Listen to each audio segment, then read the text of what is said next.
le monde et de prendre vraiment un moment pour discuter avec vous, de m'ouvrir à vous sur un sujet un peu plus sensible. Comme je dis depuis déjà plusieurs semaines, plusieurs vlogs, ça va plus ou moins bien.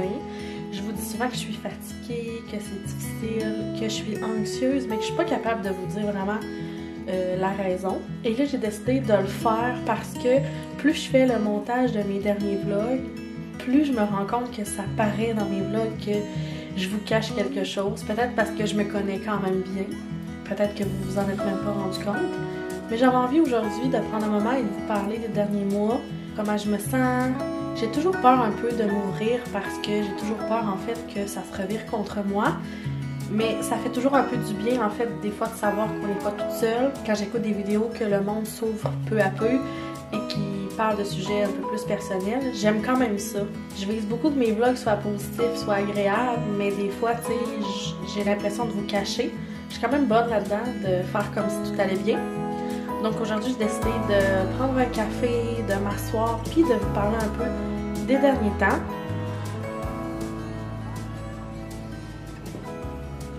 Cheers! Comme vous avez vu, je me suis fait un petit café. Je vous ai fait une petite intro aussi pour la vidéo. J'ai allumé aussi une bougie qui sent super bon dans la maison pour vous parler de plein de petites affaires que, comme j'ai déjà mentionné, j'avais l'impression de vous cacher. En fait, c'est que je veux tellement, puis ça c'est vraiment un travail que je dois faire sur moi, mais je veux tellement plaire, puis que mes vidéos comme essayent de plaire à plusieurs personnes généralement, que des fois, ben, j'oublie que je peux aller comme plus en profondeur dans mes vidéos. Puis c'est vraiment un travail que présentement je fais beaucoup sur moi. Je me suis lancé des petits défis personnels dernièrement, fait que c'est beaucoup d'amélioration pour moi. J'avais envie de vous parler dans le fond des derniers temps. C'est probablement que je vais partir d'un bout à l'autre. Je vais revenir. On dirait que dans ma tête, là, ça se bouscule, ce que je veux vous dire, que j'ai pas nécessairement de façon très précise de le faire. Puis là, mon chat arrête pas de vouloir que je la flatte. Amino. Ça a rapport au travail, en fait, là, mes préoccupations dernièrement. Je pense que je vous le savais pas, mais le poste que j'occupe présentement était un contrat de 1 an seulement. Donc là, vous allez sûrement comprendre où je veux en venir. Mais c'est un contrat de travail qui se termine le 31 mars 2024. Donc je vous cacherai pas que depuis le mois peut-être de janvier, même un peu avant les fêtes, là, je faisais beaucoup d'anxiété à savoir, je vais encore avoir un travail en mars. Plusieurs affaires se sont bousculées et ça a été beaucoup un enchaînement de plein d'affaires. Avant, j'étais capable quand même de gérer mon anxiété, vous le savez, je prends de la médication pour l'anxiété depuis que j'ai accouché de Abby, donc ça va faire bientôt 2 ans. Avant, c'était, ben c'est, dans le fond, c'est ça que je dis là, tout se bouscule dans ma tête, mais pour faire une histoire courte, j'ai fait une dépression légère en 2016 et je prenais des médicaments pour ça depuis 2016 et j'ai arrêté en 2019 pour pouvoir tomber enceinte de Léo parce que moi c'était très important que je voulais plus les prendre en tombant enceinte, même si je sais qu'il y en a plusieurs sortes que tu peux prendre même quand tu es enceinte, ok?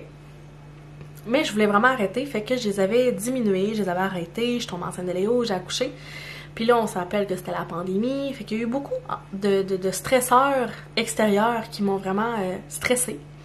Et lors d'un de mes retours de travail, en fait, en plus, j'avais plus d'emploi, fallait que je me trouve un nouvel emploi, fait que c'était beaucoup d'adaptation, d'ajustement. Et j'ai vraiment frappé mon mur, j'ai recommencé à avoir les mêmes symptômes qu'en 2016. Donc là, je vous parle qu'on est rendu en genre 2020-2021. Je pleure tout le temps. Je me souviens que je pleurais même parce que je savais pas quoi mettre comme vêtements. Là. Ça allait vraiment à ce point-là. J'avais plus de motivation dans rien. Et quand j'ai rappelé mon médecin, il m'a dit que j'étais comme slash sur le bord de faire une dépression postpartum. Léo, dans ce temps-là, avait genre 9 mois. Puis que ça a l'air que tu pouvais faire une dépression postpartum jusqu'à l'âge de 1 an de ton enfant, ce que je savais pas. Fait que il m'avait represcrit les mêmes médicaments que je prenais pour ma dépression en 2016. Dans le fond, c'était juste comme vu que ça allait bien avec ce type de molécules-là, il me les avait represcrits. Dans le temps, je prenais du Paxil. Puis après ça, ben, je tombais enceinte d'Abby. Je savais pas que j'étais enceinte.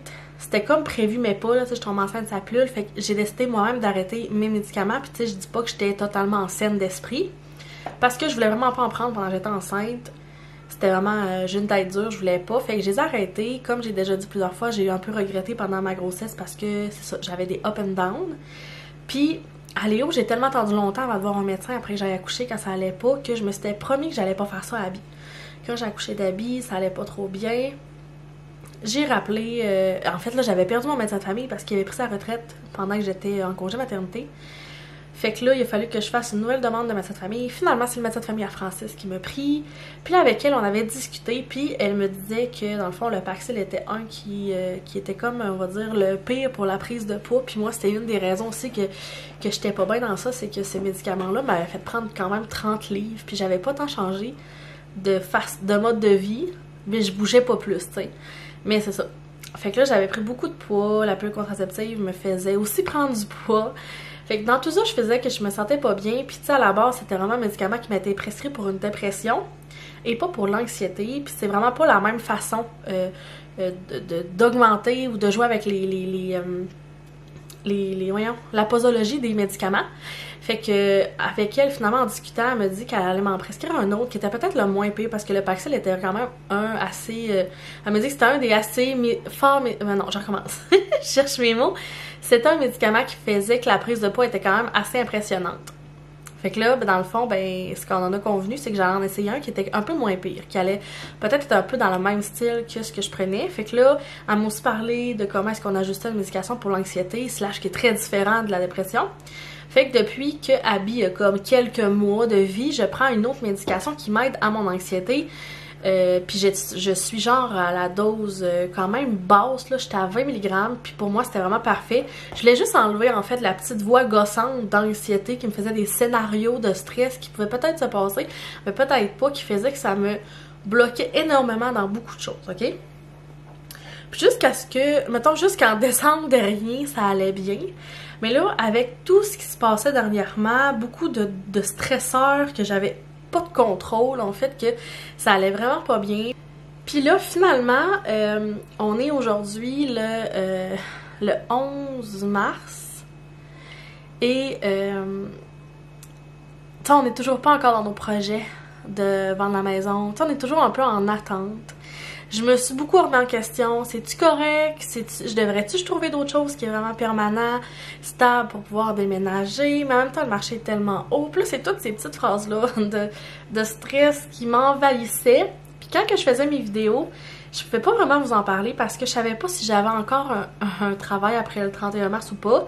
Finalement, mon contrat a été rallongé jusqu'à la fin juin. Fait que, tu sais, là, je vous en parle aujourd'hui parce que finalement, j'ai encore un travail à la fin mars, mais c'était encore toujours en changement. Puis là, ça faisait que ça me stressait beaucoup. Puis moi, quand je suis stressée, ça prend comme toute la place dans ma tête.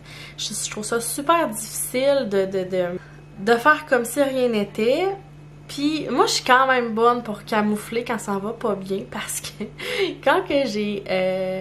parce que quand j'ai fait ma dépression en 2016, j'étais en dernière année de cégep. Et quand j'ai annoncé à mes amis que je m'étais fait à mon stage, puis que vraiment, genre, ça allait vraiment pas, mes amis ont fait comme « Pardon? » Parce qu'en fait, quand j'ai été consultée, c'est Francis qui m'a apporté consulter parce que moi, je voyais pas que ça allait pas, tu sais. Moi, j'étais comme « Je veux être intervenante dans la vie, je peux pas aller bien, tu sais, mais à quel point... » En tout cas, pour moi, là, je suis vraiment cordonnier mal chaussé parce que je suis bonne pour aider les autres, puis pour moi, c'est quand même tough, tu sais. Puis mes amis, ils s'en doutaient zéro parce que ça paraissait pas. Puis là, j'étais un peu de même encore aujourd'hui. Mais dernièrement, plus que le mois de mars arrivait, plus que ça jouait vraiment sur moi. Puis quand je faisais mes vidéos, puis quand que je faisais le montage, je voyais dans mon non-verbal, je le voyais qu'il y avait quelque chose. Puis j'avais l'impression de vous cacher quelque chose parce que j'aime vraiment ça, partager des choses avec vous. Mais en même temps, comme j'ai dit, je veux tellement que ça soit léger comme vidéo, je veux tellement que le monde prenne ça calme, vu qu'on a tellement de problèmes dans la vie, tout le monde a ses propres problèmes, que j'avais pas envie d'avoir l'air de me plaindre, que j'avais pas envie. Mais c'est quelque chose qu'il faut tellement que je travaille, puis je le sais tellement, mais Caroline, que c'est pas facile, tu sais, puis de plus en plus je suis sur les réseaux sociaux, plus en plus j'écoute des personnes parler, puis je trouve ça tellement le fun d'écouter ce genre d'histoire-là parce que je me dis, c'est pas plus vert ailleurs, c'est difficile aussi ailleurs. Puis ça fait du bien de se pas sentir seule. Puis c'est dans des moments même que je me dis, ben je devrais en parler aussi, tu sais, parce que je me dis, plus qu'on en parle, moins ça devient tabou. Mais j'ai tout le temps cette petite crainte, cette petite anxiété-là, tu sais, je m'ouvre quand même à vous. Puis je sais même pas, tu sais, c'est qui regarde mes vidéos, j'ai seulement le nombre de vues, j'ai pas de nom, j'ai pas de visage, fait que c'est comme ouvrir à des inconnus. Mais en même temps, tu sais, ça fait du bien, fait que je me suis dit, pourquoi pas le faire, mais je vous cacherai pas que ça a été difficile de dire, ok Audrey, faudrait que t'en parles, là, parce qu'à un moment donné, ça va tellement paraître dans tes vidéos, puis j'étais même rendue à me dire que j'en ferais plus de vidéos parce que ça paraît trop, tu sais, des fois que ça va pas bien. Puis là, je veux juste normaliser le fait que, oui, des fois dans mes vidéos, j'ai l'air de pas bien aller, ou j'ai l'air plus fatiguée, ou j'ai l'air comme me préoccuper de des choses. Mais c'est normal aussi, tu sais, je suis humaine comme tout le monde. J'ai mes défauts, j'ai mes forces, mes difficultés, j'ai comme... C'est ça, je suis un peu comme tout le monde. Tu sais, il y a tellement de choses qui font que j'ai pas de contrôle, que des fois, il faut que je me parle par rapport à mon anxiété, que c'est ça. Puis avant, ce que je faisais, c'est que souvent, je dépensais pour aller mieux. Puis comme j'ai déjà dit dans des dernières vidéos, je veux faire beaucoup plus attention à mon budget. Fait qu'on dirait que c'était pas la bonne façon, là. Je vous accorde que c'était pas la meilleure façon de faire. Mais quand ça allait pas bien, j'aimais bien ça, aller me récompenser ou m'acheter de quoi pour me faire du bien, tu sais. Mais clairement que c'est pas la bonne façon de faire. Puis là, en diminuant mes achats, que ça l'a paru. Fait qu'il y a comme plein d'affaires dernièrement qui se sont passées, qui a fait de l'ajustement, que j'ai comme fait, ok, là, faut que j'en parle, tu sais, ma famille est au courant, mon chum est au courant que je sais ça allait pas tant bien, tout le monde autour de moi le connaît, mais savait ça, mais vous, tu sais, qui m'écoutez, vous le saviez pas, puis je trouvais ça important parce que, ben, c'est ça. Puis tu sais, même là, je filme, puis j'ai comme un feeling que je sais pas si je vais la poster, cette vidéo-là, on dirait. C'est vraiment... Puis si je vous dis ça en toute transparence, là. Fait que je vais continuer à faire des vidéos. Peut-être que je vais encore avoir l'air fatiguée. Puis vous avez pas besoin de me l'écrire, je le sais déjà, parce que c'est justement aussi dernièrement, je recevais des messages que j'avais l'air d'être fatiguée, puis j'avais pas l'air de bien aller, que même que je semblais pas heureuse. Fait que tant qu'à semer des doutes puis des questions dans la tête des gens, j'aimais mieux en parler. Et que quand on n'a pas le contrôle sur certaines choses, faut comme un peu pratiquer le lâcher-prise que je suis en train de faire dernièrement, parce que j'ai l'impression que ça me fait plus stresser puis mal filer. Donc c'est ça, quand on n'a pas le contrôle, faut laisser ça un peu de côté. Donc voilà, je suis vraiment contente de vous l'avoir dit, là. On dirait que je vais être plus à l'aise maintenant de vous parler quand que ça va bien, quand que ça va moins bien, des updates un peu de tout ça. Sans juste nommer que ça va pas, sans vous donner de détails. Fait que voilà, je sais pas comment finir cette vidéo-là. Mais merci d'avoir écouté cette vidéo-là si vous êtes encore là à la fin. Puis je vous dis à dans un prochain vlog. Bye tout le monde!